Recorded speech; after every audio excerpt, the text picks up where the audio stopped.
I'm David Volk, a voice of the resistance, albeit a strange and silly one. Today's post, I suffer an occupational hazard you've never heard of. I'm just wasting my time, or am I? When I first started covering a sewer district at the first newspaper I worked at years ago, I learned that people who work in the field refer to themselves as turdworks engineers. Later, when I took a job selling cell phones and had to put glass screens on some of them, I learned that there was such a thing as a dust removal sticker.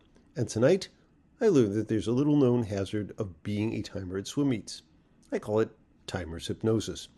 It doesn't hit everyone, mind you, but when you're working lane 6, you're a really good candidate.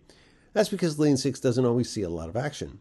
In fact, you can sit through several rounds of heats and races before you even have a racer in your lane, and then where there is someone racing in your lane, or when there is someone racing in your lane, is so shocking that you rush to get your stopwatch ready. And then you remember to start the watch when the buzzer sounds, and then something happens. You're watching the swimmer in your lane, and watching, and watching, and watching, and suddenly you look up, and they are almost at the finish line, and your stopwatch is hanging off your neck while you're grabbing at it, hoping to grasp it before the swimmer's hand makes contact with the side of the pool, and you're sweating and you can't believe you made such a bonehead mistake. Fortunately, there are 3 timers per lane, so the other 2 end up covering your sorry ass. Which is why I promised them it wouldn't happen again, but I knew it was only a matter of time. So that's how I ended up writing little notes on the timing sheets that I sent off to the meet officials when I didn't have any racers in my lane, just to keep me awake. It started slowly at first with things like, my karma ran over my dog bed, and this is a test of the emergency broadcasting system.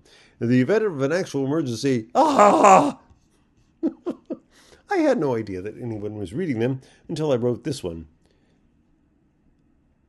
If a woodchuck could chuck wood, why the hell do they call it a woodchuck? And I was told the judges wanted to send a note back saying, hey, who you calling Chuck?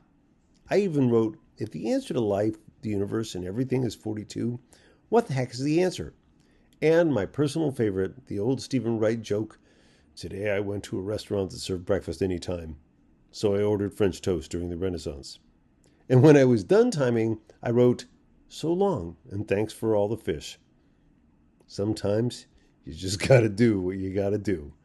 From the far side of the swimming pool and the odd side of the gene pool, I've been David Volk, a voice of the resistance, albeit a strange and silly one.